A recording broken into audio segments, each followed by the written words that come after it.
مقیم یا مسافر ہونے کا پتہ نہ ہو تو کون سی نماز پڑھیں؟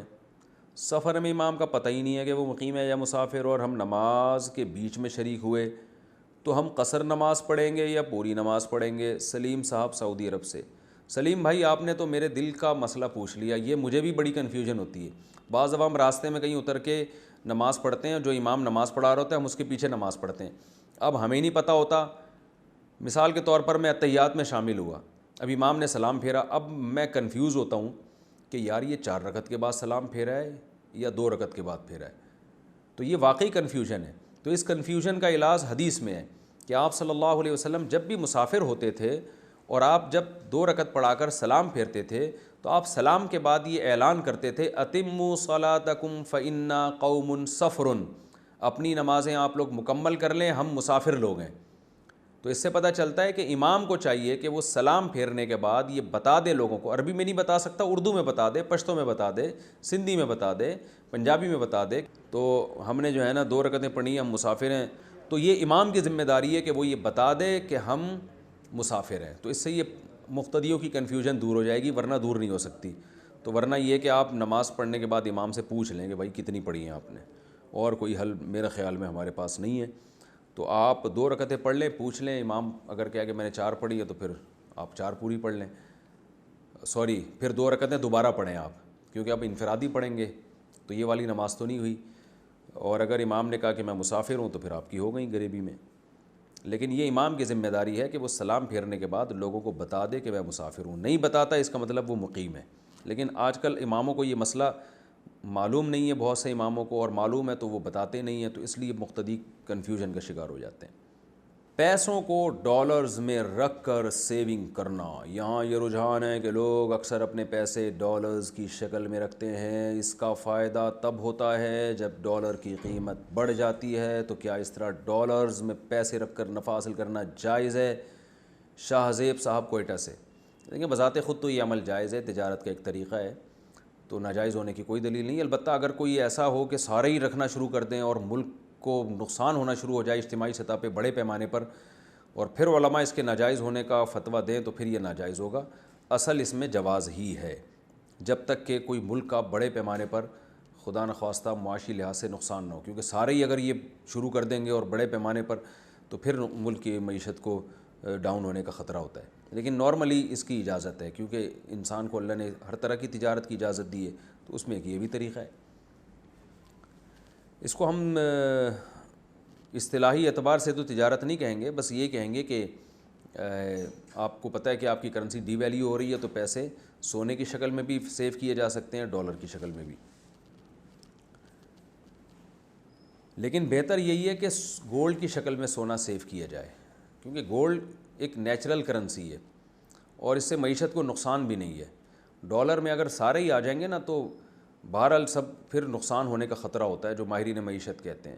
تو اس لیے یہ عمل جائز تو ہے، مگر اس میں بہرحال کسی حد تک کراہت کا عنصر پایا جاتا ہے، لیکن ناجائز نہیں ہے۔ اس سے حاصل ہونے والے پروفٹ کو بہرحال ناجائز نہیں کہہ سکتے۔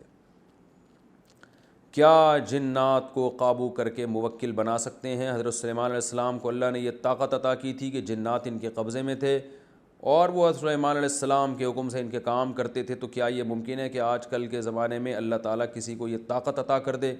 حسان احمد حیدرآباد انڈیا سے۔ یہ جتنے لوگ روحانی عامل کہتے ہیں نا ہم نے جنات کو قابو میں کیا ہوا ہے، سب الو بنانے کے علاوہ کچھ بھی نہیں ہے، کوئی موکل شوکل کچھ بھی نہیں ہوتا، سب ٹرمز اصطلاحات ہیں اپنی طرف سے گڑی ہوئی ایویں باتیں، بلکہ الٹا جنات نے ان کو قابو میں کیا ہوا ہوتا ہے۔ تو جو عامل کہے نا جنات میرے قابو میں ہے، سمجھ لیں کہ جنات یہ جنات کے قابو میں ہے، تو جنات اس کی کھوپڑی گھماتے رہتے ہیں، ادھر ادھر کرتے رہتے ہیں۔ اگر آپ کو یہ اس دعوے پر یقین نہیں آئے تو کسی عامل کو چاہیے میرے پاس 2-4 اپنے قابو والے جنات میرے پاس تو بھیجے نا، تو بھیجے یار، میں بھی بیٹھا ہوا ہوں بیان ریکارڈ کروا رہا ہوں، 2-4 جنات، جن تو ہر دیوار کے اندر سے بھی نکل جاتا ہے، آر پار ہو جاتا ہے، ان کے پاس تو لاکھوں کروڑوں جنات ہوتے ہیں جو ان کے دعوے ہوتے ہیں، تو ایک آدھ جن بھیج دے۔ ابھی ہم بیٹھے ہوئے ہیں اسٹوڈیو میں ریکارڈنگ کروا رہے ہیں، کوئی بھیجے یار، کوئی دروازے کے اندر سے نکل کے آئے، جن تو دیوار میں بھی آر پار ہو جاتے ہیں، چھت توڑ کے بھی آ جاتے ہیں، تو ایک تو بھیجے نا۔ لیکن یہ عامل کم وقت اتنے نالائق ہوتے ہیں، یہ انہوں نے میرے بارے میں مشہور کیا ہوا ہے کہ یہ مفتی طارق مسعود نے حصار کھینچا ہوا ہے، عملیات کیے ہوئے ہیں۔ بھائی ہائی یہ حصار وصار اور عملیات، ہمارے پاس تو ان چیزوں کا ٹائم ہی نہیں ہے۔ تو جو ہے نا اپنی طرف سے آپ نے فضول باتیں بنائی ہوئی ہیں. چلو اچھا میرے پر یقین نہیں آتا نا, تو کوئی بھی عامی آدمی محلے پڑوس میں جس کا جو ذرا کانفیڈنس ہو اس میں, آپ اس سے بولیں یار تو یہ عاملوں کو دعویٰ کر کے میرے پاس جنات بھیجو, جس کے بارے میں آپ کو یقین ہے کہ یہ حصار کا لفظ بھی نہیں جانتا بیچارہ, عامل اس کے پاس بھی نہیں بھیج سکتے, لیکن کانفیڈنس ہونا چاہیے. ہاں جو مرعوب ہو جاتا ہے ان سے اور خام خواہ میں وہم میں آ جاتا ہے, تو آپ کو پتہ ہے وہ تو وہم میں کسی کو, وہ میں اکثر لطیفہ سناتا ہوں نا کہ ایک استاد سے کسی نے کہا کہ آپ کی طبیعت خراب ہے, بچوں کا دل چاہ رہا تھا ٹیوشن یا اسکول میں چھٹی کرنے کا, قاری صاحب پڑھاتے تھے بچوں کو, تو بچوں نے پلان بنایا کہ قاری صاحب کو کہنا ہے کہ آپ کی طبیعت خراب ہے. قاری صاحب بالکل فٹ فاٹ تھے. ایک بچے نے کہا قاری صاحب مجھے لگ رہا ہے آپ کی طبیعت خراب ہے. قاری صاحب نے کہا چلو بھاگو یہاں سے, میں بالکل فٹ فاٹ ہوں. دوسرا گیا, اس نے کہا قاری صاحب آج آپ کی طبیعت کچھ ٹھیک نہیں لگ رہی. تو قاری صاحب نے اس کو بھی ڈانٹا, لیکن پہلے والے کی نسبت تھوڑا کم اس انداز سے ڈانٹا, چلو جاؤ یہاں سے, ٹھیک ٹھاک تو ہوں میں. تیسرا بچہ گیا, تیسرے نے کہا قاری صاحب آپ کی طبیعت مجھے کچھ بجھی بجھی سی لگ رہی ہے. قاری صاحب نے کہا ہاں آج کچھ تھوڑی سی صحیح فیل نہیں کر رہا میں. تیسرے نے جا کے کہا بھائی تھوڑی سی طبیعت تو میں نے خراب کر دی ہے, اگلا جائے اور قاری صاحب کو بخار کروا کے آئے. چوتھا گیا, اس نے بھی کہا کہ طبیعت خراب ہے. پانچواں گیا, ہوتے ہوتے بالآخر قاری صاحب نے کہا بخار بھی ہو رہا ہے مجھے, سر میں درد بھی ہو رہا ہے, اور ہو بھی گیا.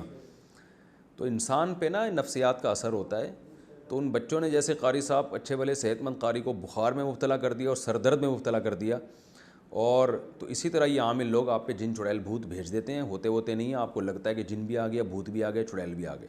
تو کانفیڈنس کے ساتھ رہیں گے, کوئی موکل شوکل کچھ بھی نہیں ہوتا. جنات کا اپنا ایک وجود ہے, اس پر ہم ایمان رکھتے ہیں, قرآن نے بیان کیا.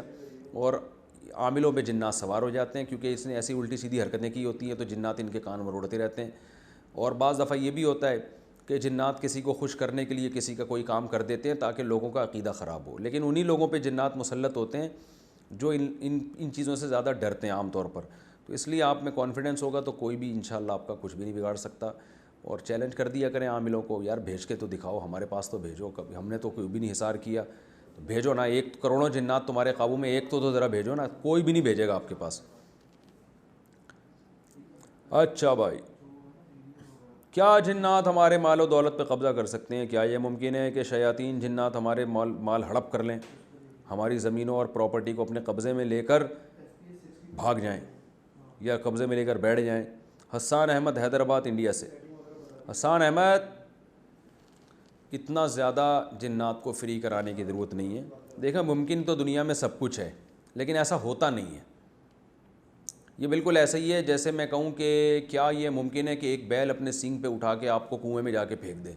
تو پاسبل تو ہے, لیکن کیوں پھینکے گا بھائی وہ بیل, یا آپ کیوں بیل کے سامنے جاؤ گے؟ تو نارمل لائف گزاریں, اس لیے تو کچھ بھی نہیں ہوگا. تو جنات یہ کام نہیں کرتے, تو وہ تو انسانوں سے ڈرتے ہیں, تو نہ پراپرٹی پہ قبضہ کرتے ہیں. اگر یہ تو سارا دنیا کا نظام عالم ہی برباد ہو جاتا. لوگ بجائے پراپرٹی پہ غنڈوں کو بھیجنے کے جنات کو بھیج کے قبضے کرواتے. تو ایسا کچھ بھی نہیں ہے, آپ بے فکر رہیں. بیرون ملک میں مکان کے لیے سودی قرض لینا, یورپ میں رہائش کے لیے, گھر کے لیے بینک سے قرض لینا کیسا ہے؟ ولی شاہ. مورگیج پہ لوگ مکان لیتے ہیں بھائی, اگر آپ کرائے پر رہ سکتے ہیں تو آپ کے لیے پھر مورگیج پہ مکان لینا, سودی قرض لینا جائز نہیں ہے. ہاں اسلامک بینک اگر کوئی ہے, یا کوئی بینک ایسا ہے جو اس نے اسلامک ونڈو کھلی ہوئی ہے, تو پھر اس سے آپ قرض لے کے گھر خرید سکتے ہیں, وہ جائز ہے. اگر حقدار فوت ہو جائے تو حق کیسے ادا کریں؟ اگر کسی کا حق باقی ہو اور وہ مر چکا ہو تو اس کا حق کیسے ادا کیا جائے گا؟ اشفاق احمد کشمیر سے. بھائی مالی حق تھا تو اس کے وارثوں کو دیا جائے گا. مثال کے طور پر آپ نے کسی کے 1,00,000 روپے کھا لیے, اللہ معاف فرمائے, اور اس کا انا للہ ہو گیا, تو اب اس کی والدین اگر حیات نہیں ہیں اس میت کے, تو اس کی بیوی اور اولاد ہے, تو بیوی کو اس میں سے 8واں حصہ دے دیں, اور اولاد میں بیٹے اور بیٹیوں کو وراثتی حصہ اس میں سے دے دیں. یعنی 1,00,000 میں سے 12.5% اس کی بیوی کا ہو جائے گا, یعنی جو بیوہ ہے, اور باقی اس کے بیٹے بیٹیوں میں ان کے حصہ کے مطابق تقسیم کر دیں. اور اگر میت کے والدین بھی تھے تو 6واں حصہ والد اور والدہ کا بھی نکلے گا اس میں. تو وراثت کے جو اصول ہے شریعت میں, وہ پوچھ کے علماء سے, وہ جو ہے نا جو رقم ان کے بیوی بچوں میں, ان کے وارثوں میں تقسیم کر دی جائے.